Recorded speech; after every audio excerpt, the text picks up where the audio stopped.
Hello, everybody. This is Noah Rosenblatt, and I am with Urban Digs. And today I am talking Manhattan, and I got Lisa Chajet here from Coldwell Banker Warburg, a top producer, number two. Is it number two? Am I correct? All right, cool. I don't want to get that wrong. Number two, right up there. You do a ton of deals. You got a ton of wisdom. And I thank you, Lisa, for joining me today. I'm going to pick your brain for about 15, 20 minutes about what's going on out there in the world. We want to know. And I'm going to start with the state of the market. What do buyers, sellers, or agents even need to know about the markets today? I think it's most brokers are aware of. There has been some pickup recently, after a very, very hard year with interest rates rising and confidence down. But the markets that we've seen with a pickup, I wouldn't so much say the markets, I'd say the units, the apartments that we've seen with a pickup are those that are listed at the right price. The market is, as data tells everyone, off a good 10 to 20%, depending on which market you're in. And pricing is always key, but I think in this market, it's even more key than ever because overpricing a listing gets you no views. Underpricing or pricing right brings in traffic. And we are seeing that if you have good property and good value, good traffic leads to sales. Right. I just wanted to clarify something. In terms of market price action prices, did you say that we're down about 10 to 20%? Was that what you said before?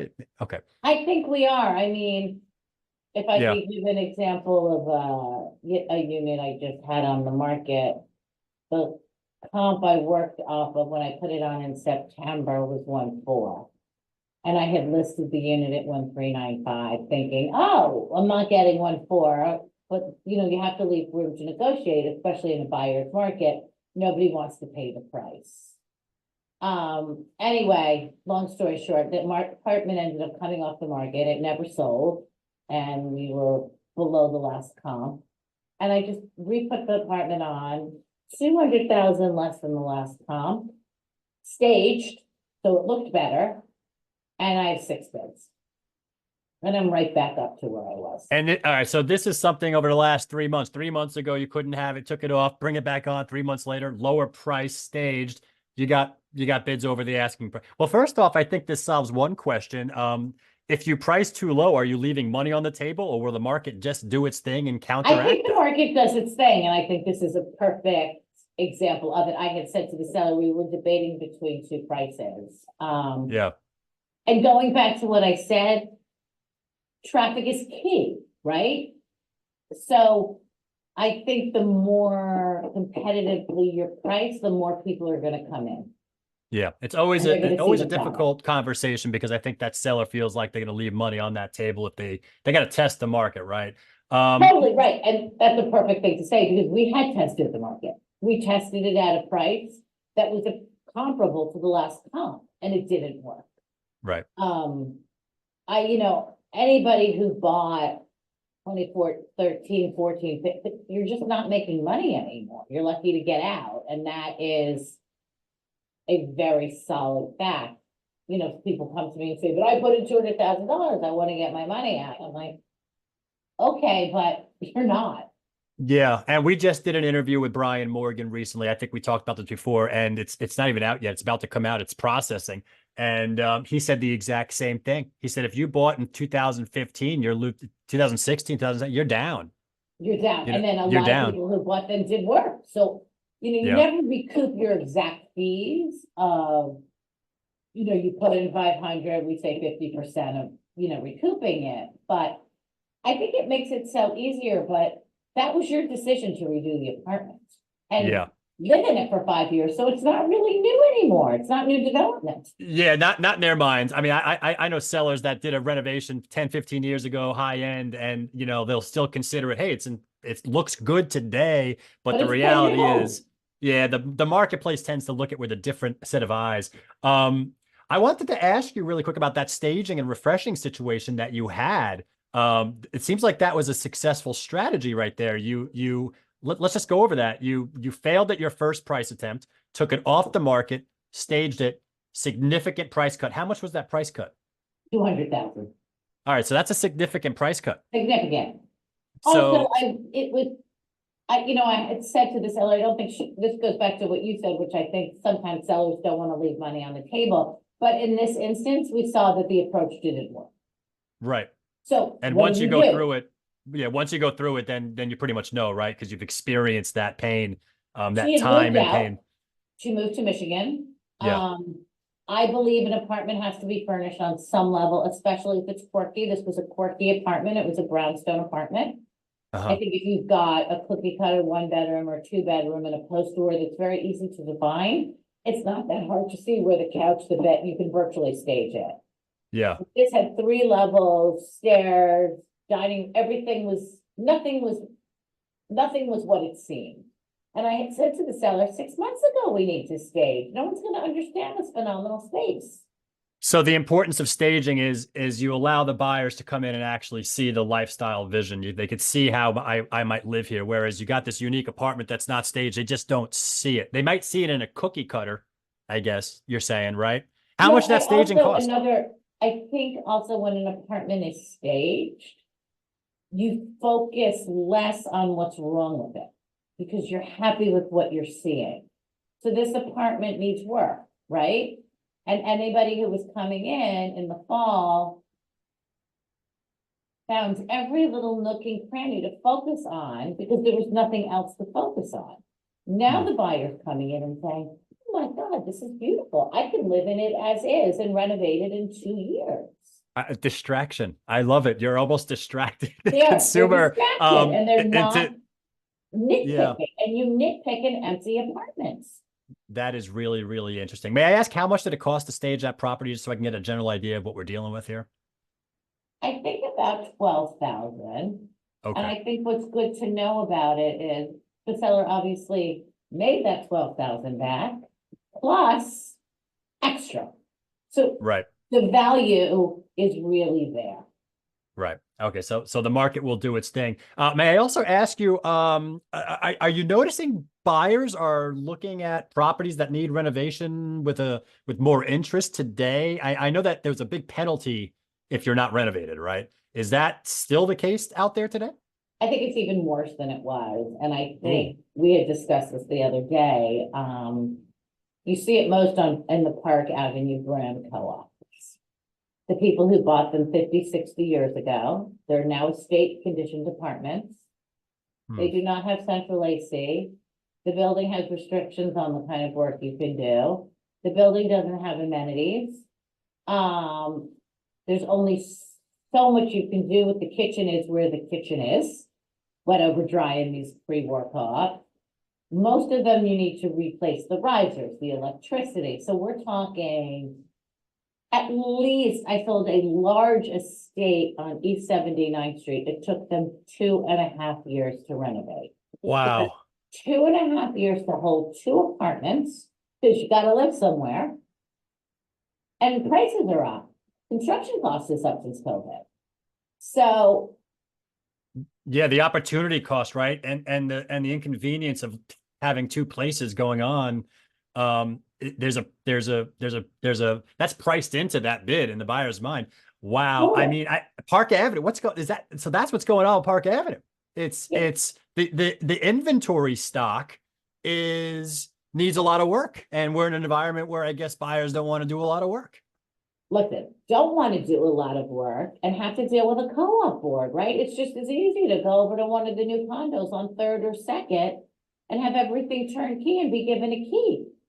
Yeah, And that makes did more not sense. exist when, look, I grew up on Park Avenue. I grew up in a pre-war co-op, right? I mean, there's still nothing quite like the ceiling height, the grandness, the graciousness. You don't get that in these new developments, but what you Yeah. do get is what works for people and works for young families, which is amenities, which is turnkey, which is sounds crazy, but central AC, some of these Park Avenue clubs don't allow central AC. You want to buy a $6 million apartment and have an air conditioning hanging out a window?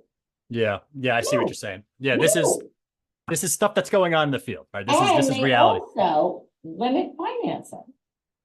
Yeah. That's a And big you've thing got as a well. very high income person with less liquidity, but makes 2 to 3 a year. Guess what? They want to finance as much as they can. Because even at 6%, it's still cheaper than emptying out their savings account. Interesting. Really interesting. All right. I want to move on to the next question. Is there a missing art in marketing, selling properties, and agent content, agent generated content? We're in a different world today. Yeah, I mean, this is a personal opinion. I think We have to preface that this is a personal opinion. this is my personal opinion. I think a lot of brokers are missing the boat by promoting themselves instead of the property.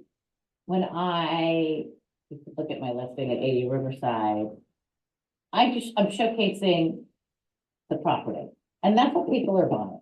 They are coming in to buy 80 Riverside Boulevard. They're not coming in to buy me showing and opening cabinets and what my shoes look like. Like it's not about me. I was hired to sell their property. And when I do a video, it's about the property. And we know that this Gen X does not have a large attention span. It's TikTok, it's Instagram, it's short and quick. And when they are on these videos, they don't care about a long story and a whole production. They want to see what the kitchen looks like, what the bathrooms look like, what the ceiling height, where are the views. You got 30 seconds to capture someone's attention. And in that 30 seconds, it's not about me. And I think a lot of brokers miss the mark on this with self-promotion. What are your thoughts about commingling and stuff like, personal life with agent life and real life? I'm not a fan. I'm not a fan. Right. I think you're old school. Make the business life separate than my, it's two very different. And look, I get a lot of my business through socializing. Yeah. But I'm very professional about my marketing and about my social media, because I don't want anybody who's looking at one of my things to be like, wow, she's gone off the deep end, right? Right. I want to remain above board. And I think that's why sellers hire me. Like if they see videos of you surfing, it might impact your reputation a little bit. Totally. I mean, then they know I'm out surfing in the middle of August and not selling their apartment. But yeah, it's not about discretion. Discretion is important, right? I'm not an actor. I'm selling your property, which is a large part of most people's portfolios. Yeah. Hey, listen, you're dealing with people, you're dealing with money, you're dealing with their home. They want a pro that's going to do the job. Yeah. Don't forget emotions, right? Yeah. Like we always say, I know more about my sellers and buyers than anybody else does. I know who's getting divorced. I know who's sick. There's a lot of stuff I know. And that stuff cannot be that personal. Right. I hear you. That's part of our jobs. This NAR settlement, we got this big NAR settlement. It's big news. I know it's got a lot of people worried. There's already starting to be some pre-changes happening before the whole thing, I guess, takes effect. But in your opinion or your view, in your little world that you see out there, how has it affected the New York City markets? I have not been affected. I mean, I think going back to the apartment that I just told you that I staged and went into a best and final, I had 7 bids and all 7 had brokers. All 7 of those bids had buyer brokers? Every single one of them. Because I think in New York with Cubs, we're advisors, right? You don't need a broker to find a listing. Anybody can go on Street Easy and find it. But a seller has representation because the seller's broker was hired by the seller. So why should the buyer not have representation? So you're so interesting. So you're actually not seeing much of an effect, really. You're not seeing a lot of. I'm also not having an effect with the contracts I send out. Every contract I send out at 5%, and we are specifying how the commission breakdown is. And I haven't had one seller say to me, I won't pay the buyer's broker. Wow. Okay, so this is the kind of interesting information that I think is so important to talk out. The sellers are clearly seeing value in, hey, if there's a guy out there that's represented by a broker, I'm going to give him, for bringing the deal to the table, I'm going to bring a little commission. Yes, it Listen, helps. every new development is paying a buyer's broker. So why should we not compete? It's part of the process. Yeah, there's been all this talk that we don't know how it's going to react. We don't know what the markets are going to do. We also don't know if New York City is going to act differently than a lot of the other markets out there. We tend to act in our own little way. We're But Resi, we're not North. right, that's true. That's true. But you still never know, right? Lisa, you never know how the market's going to react. And I know from my end, it's like, all right, I'm curious to see whether or not there's any differences. If there are sellers that are saying no, I'm not paying any buyer broker. If there are sellers that are saying, okay, I'll pay a buyer broker, but it's only going to be 1%, or disc, whatever that is, right? I'm curious, does that have any effect on how long it takes to sell? What your listing discount is? Like, I'm just curious, like, that's my point of view on it. So, like, I was always wondering what that's going to show. And now you're telling me that, hey, well, my sellers, it's like It business as hasn't usual. shown, it is not shown in my world. I think it would be interesting probably for you to speak to someone who's had pushback, might be your next podcast. I have not had it. Well, it's interesting frontline boots in the ground observations. And that's why we're doing this, is to see Yeah. what's going on from someone that's in the field. And I'm a little shocked that every single one of those bids that you got was represented by a buyer Every agent. I love it. single one. I happen to love that. All right. So um, this has been great. I'm going to wrap it up. Last question. And again, thank you for your time, Lisa. You know what? You've succeeded. You've been through the grinder. It's been a long journey. I bet you think about day one, where you are today. And you look back and you've got other agents out there that are trying to be more successful, be more productive, be more efficient, be better at what they do. What separates you to succeed? What made you succeed? Or what would you tell an agent to help them succeed?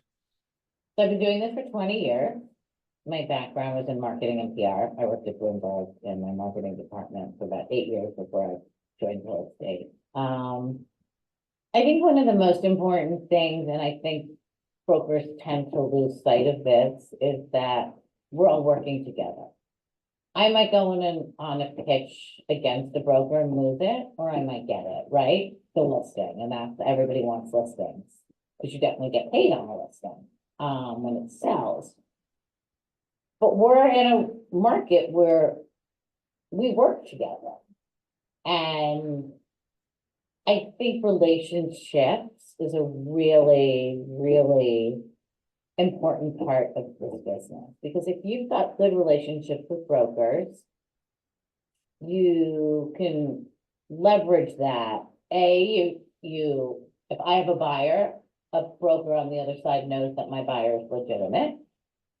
I also have an ethical relation. I'm ethical, right? And I think other brokers know that. So if I'm up against 4 other brokers and in a bidding war, and the seller's broker goes back to the seller and says, which, advises on which one to pick, they might definitely say, Lisa Chajet is honest and not going to give you problems. That's her reputation. And